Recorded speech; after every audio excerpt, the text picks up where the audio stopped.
I'm going to show you how to create feathers for your needle felt bird. So this is what it ends up with for a wing. Mine is for a willow flycatcher that I'm making. That's what this is going to be for. But I'm showing off of the bluebird template. Now, I do recommend this feather tutorial for small birds. For larger birds, I recommend going and looking at my feather tutorial at Rustic Fiber Academy. It'll show you multiple ways to make feathers, but in particular, I have a really great one for larger birds for making larger feathers. This would work for larger feathers, but it wouldn't work very well. So it's really easy. You want to get a printout of the feathers you're creating. And the way I do this is I just find pictures of feathers. Of whatever bird I'm doing, I then shrink it to the size I need, depending, on things. And usually you can find the inches of each thing. I used Feather Base, and then the Feather Atlas are both sites that you can go to and find the measurements. And I a lot of times do save the image and then I edit it and take out the background, and then I end up with this. And so you can just kind of play around with that on how I do that, or how to do that. I also have a tutorial set up on here on this channel and at the Academy on how to do it as well, if you aren't sure on how to get this measurement for your feathers accurate. And then what I have is this water-soluble paper, well, it's more like a film. So this stuff is awesome. I recommend getting the one that I have linked below, because not all water-soluble paper is going to be the same. Now, you just need enough for the feathers you're making. So I'm going to go ahead and cut a chunk off here.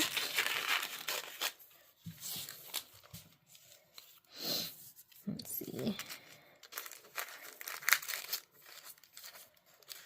And then you're going to go ahead and get a marker. I would recommend getting like a Sharpie or something. Cut here.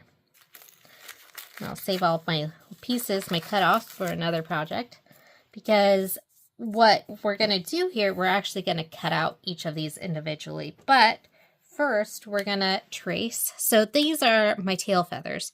So usually for my tail feathers, I only go with 5 or 6. So this, most tail feathers are actually going to have 12 feathers on it. But because we can never get them as thin as an actual feather, I only usually go with 6 for the tail. So I'm just going to trace it. So it doesn't really matter which side of the water-soluble paper you're using. Just either side. I'm going to trace my feathers. So also take note, like this is my wing, but I'm actually going to have to do for 2 wings, I'm going to have to do 2 sets here. So, and then I don't have my secondary feathers on here. My secondary feathers, I'm just going to do a long sheet on here that'll kind of work for the coloring I need for them. So like I said, I'm just going to trace this. And then these feathers right here that I have a copy of are for a western bluebird.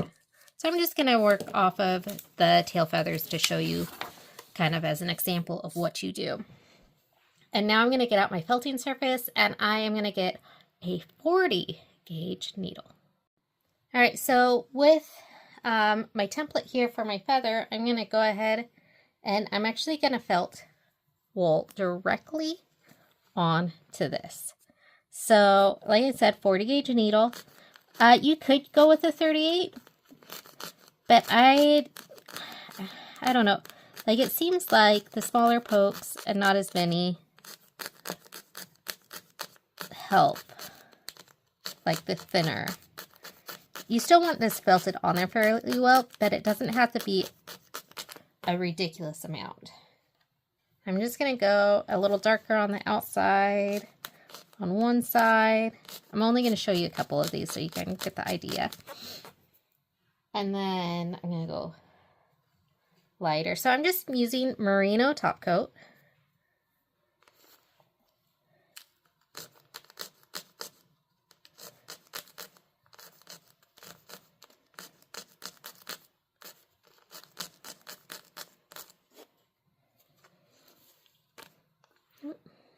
Needle falls out.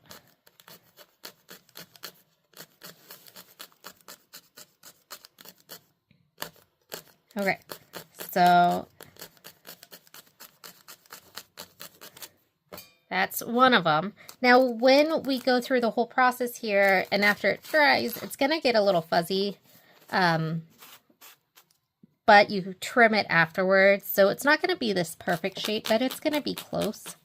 You also want to make sure when you lay these out to dry that you keep them in order. It's fairly helpful. So you can add more wool to the back here if you want. Some of that water-soluble paper, when we add water to this, it will still stay on there. It won't fully dissolve sometimes if it doesn't sit in the water quite long enough.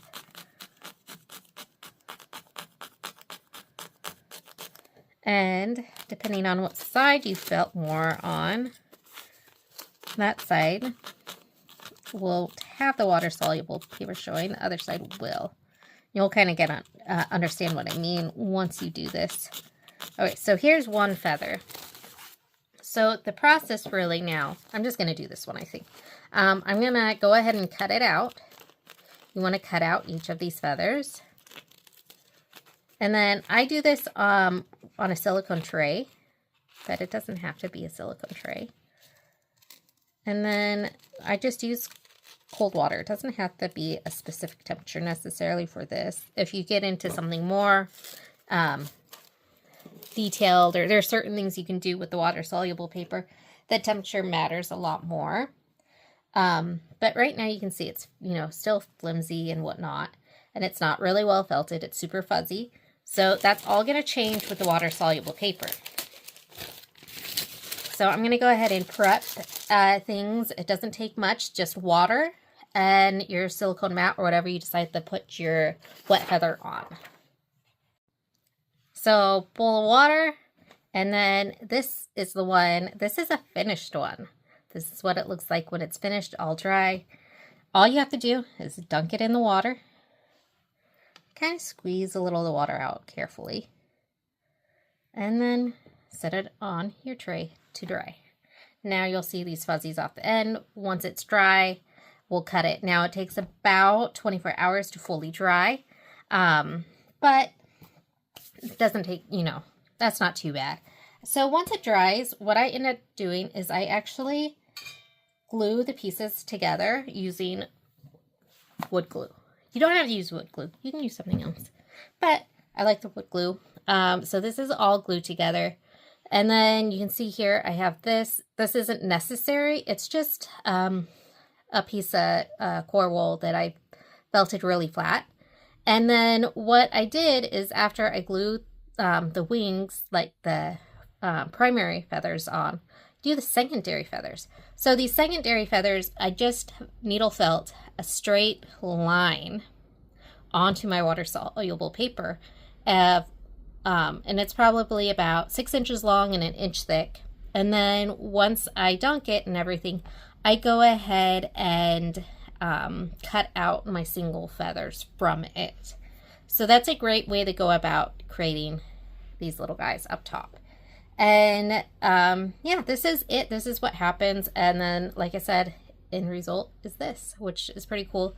Now, of course, it doesn't have the stem of the feather in there. You could draw it in. You could actually add really thin floral wire in there.